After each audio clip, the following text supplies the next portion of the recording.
Salut, comment ça va?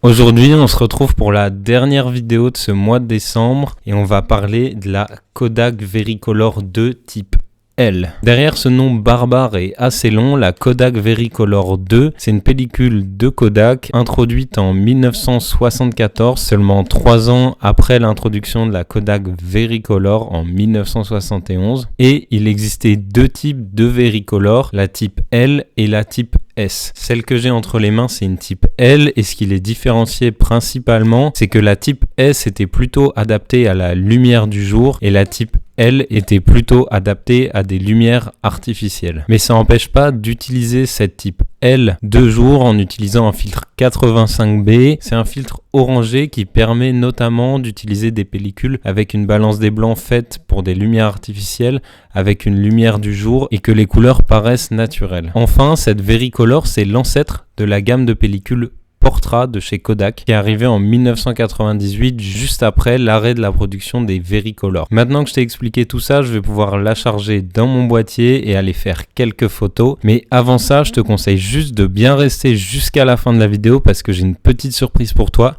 Allez, c'est parti.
Je sais pas ce que t'en as pensé, mais je trouve que les résultats sont vraiment bluffants parce que je te l'ai pas dit en intro, mais cette pellicule est périmée depuis plus de 25 ans. Ça fait depuis 1997 qu'elle est périmée. Et honnêtement, si on t'avait pas dit qu'elle était périmée, est-ce que t'aurais deviné que ces photos venaient d'une pellicule périmée? D'ailleurs, pour compenser ces années de péremption, je l'ai pas utilisé à ISO 100 comme indiqué sur leur boîte, mais plutôt à ISO 25, donc pour la surexposer de 2 stops, parce que la règle générale, c'est un stop de surexposition par 10 ans de péremption. Je m'attendais à une pellicule très bien conservée, mais à ce point-là, c'est assez exceptionnel et je suis super content de ces photos. On a un beau contraste qui est doux, avec beaucoup de détails dans nos images, et on a un grain qui est fin, même si là, on est sur du moyen format. Donc c'est important de se dire que ces images-là, elles font à peu près 4 fois la taille d'une photo prise avec un 24-36, donc un appareil photo argentique classique. Ça donne que l'effet du grain est largement diminué sur ce type de pellicule. Ce que je retiendrai de cette pellicule, c'est qu'elle a été très bien conservée, qu'on a un très beau contraste, très doux, un beau grain, une belle netteté et que donc c'est une très bonne pellicule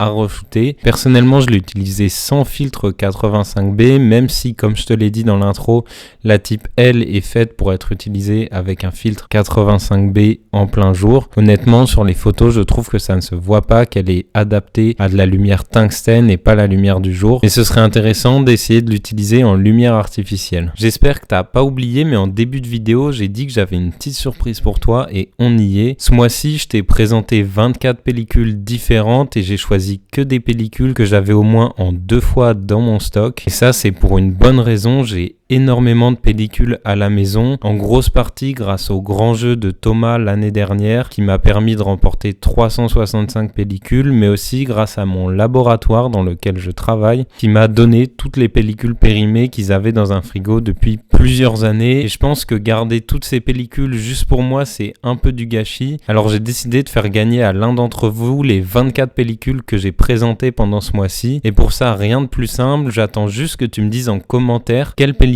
t'as préférée pendant le mois et c'est tout. Et j'annoncerai le gagnant de ces 24 pellicules le 7 janvier. Ça te laisse 15 jours pour participer et tenter de remporter ces 24 pellicules et peut-être de pouvoir essayer des pellicules que tu ne connaissais pas, que j'ai présentées ce mois-ci. Bon, ça y est, on arrive à la fin de cette dernière vidéo du mois de décembre et de l'année et j'ai encore du mal à croire que j'ai réussi à sortir une vidéo par jour pendant 24 jours. C'était pas mal de travail, mais je suis vraiment très heureux de l'avoir fait et c'est passé super vite. En tout cas, si cette série t'a plu et que tu veux voir plus de vidéos, oublie pas de t'abonner et de mettre la cloche pour pas rater les prochaines. Et nous, on se retrouve en 2024 pour une nouvelle vidéo. À plus et bonne fête!